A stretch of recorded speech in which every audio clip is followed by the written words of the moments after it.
it's Chloe here from Turton Wines and the Slaughtered House. I am here for the very first instalment of our wine challenge. Just a little brief overview, the wine challenge is 22 weeks, 22 wines, great way to get us through to the summer. So here we are, it's week number 1. This week we are actually kicking it off with a little bit of a bang. Thought I'd go for a sparkling. So this is the Vilarnau Cava Brut Reserva. It's a Spanish sparkling Cava. I've had mine chilling probably for about half an hour to an hour now. Now, as you can see, it's a beautiful bottle. This is actually a Gaudi inspired sleeve because of its hometown, Barcelona. So it's a blend of grapes. You've got Macabeo, Paralada and Zarello? Zarello?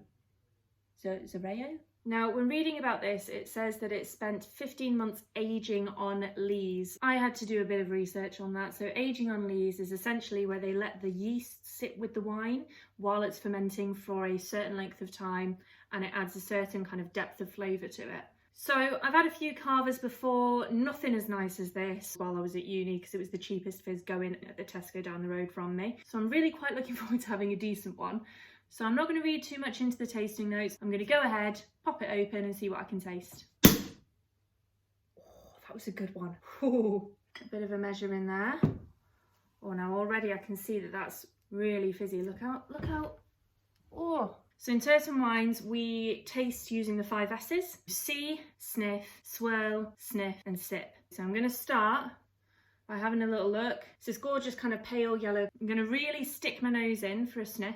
I'm not getting too much kind of smell coming through. It's not like a particularly strong smelling wine. Now they say to swirl it. I don't want to swirl it too much because it's fizzy. I'm going to skip the swirl. Give it another sniff. And I'm going to sip. Cheers. Now when I'm sipping, I'm trying to get it to really kind of coat my tongue. The more taste buds it touches, the better. As much as I just want to neck it. It's really fresh and there's no like really long aftertaste to it either. It's quite clean. It's like cleansing. I'm getting more slightly sharper fruits to it. Maybe kind of a little bit appley. I think like sharp apples. I don't think sweet apples. Citrusy. Okay, I've got some tasting notes. So pause here if you want to take a few minutes just to kind of taste it yourself, get your own ideas together, get your thoughts together before I continue. So I've got some tasting notes on my laptop. Let's have a little look, see what it says. We have a freshness, a fruitiness, a depth of flavour, finesse and elegance. Just stick my little pinky out for that one. Complex aromas show subtle notes of brioche and fresh bread. You know what, I kind of get what they mean. When you smell it, it's almost like an ever so slightly yeasty smell. And I don't, maybe that's from the on lees. We've got apples and citrus, so points to me for that one. I didn't think I'd get any, to be honest. With subtle spice and a gentle earthy minerality. The palate brings a creamy mousse, ample vibrant flavours and refreshingly crisp finish. Okay. I think it's a really nice wine. I'm probably going to wind up saying this for every single wine that we do because I love wine. But yeah, I think it's a good kind of clean palate cleansing kind of wine. Like I'm not getting any kind of strong aftertaste from it. I did have a little look online beforehand to see if there was anything that I could pair with it that I either could just get my hands on or had already in the fridge. So one of the things that I read you can pair with this specifically is any kind of sheep's cheese. Now, fortunately, I happen to have some of our Sykes Fell that we sell in the bar. What are the odds on that? So I'm going to give that a little bit of a go. I'm going to pop it on one of the toasts, which we also sell, and give it a bit of a try.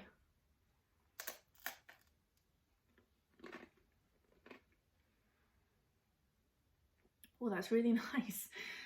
The little toast that I've put it with, it's got little pieces of sort of dried cherry in it.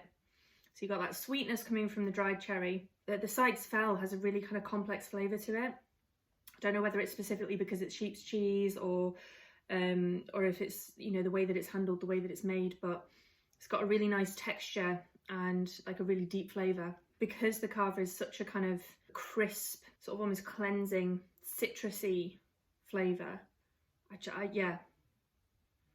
Yeah, that's a winner for me.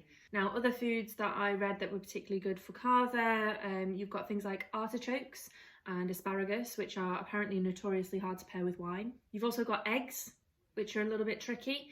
So things like Spanish tortilla, you know, where you've got the potato and the egg and everything going on, and it's a Spanish wine, which works really well. And actually, a lot of people are saying that it pretty much pairs well with anything. Now, I'm going to preach some good practice here. I've actually been donated by my parents a wine journal, which I'm pretty sure has been sat in their cupboard for God knows how long. It gives me the opportunity just kind of to document the wines that I've been tasting along the way. What I've also done is I've just nabbed one from work to show you. So this is a wine tasting notebook, which we sell in the shop. As you can see, you've just got so much detail and options to really get your notes down on each individual wine. And the more detail you put in, the easier it will be when you come back to it and you're looking for a wine to suit a particular occasion. So this challenge is pretty much as interactive as you guys want to make it. You know, I'd love for you guys to comment below, send us a message, call us, email us, any kind of contact at all, just to let us know if you're joining in, how you're enjoying it, how this wine works for you, how next week's wine works for you. You could even send us a video back if you wanted. I love hearing people's thoughts and opinions on stuff. But of course, that's not obligatory. If you want to lurk in the shadows and just watch the videos and enjoy it at your own pace, that's fair enough. Now, as I'm drinking alone tonight, I am probably just going to top myself up a little bit, but I'm going to use one of these champagne stoppers. Super, super handy. You pop it on the top, press it down, clip it together. Now that's going to hold it airtight, so that is going to keep it fresh, it's going to keep it fizzy, and it's going to last you a hell of a lot longer. So you don't have to worry about your sparkling wines going flat if you can't finish them in one night. So I hope you've enjoyed this week's wine. I know that I certainly have. Next week we're going to be trying a Chilean Cabernet Sauvignon. So we're going for a full-bodied red, something a little bit different to what we've done this week. But until then, as the Spanish would say, salud.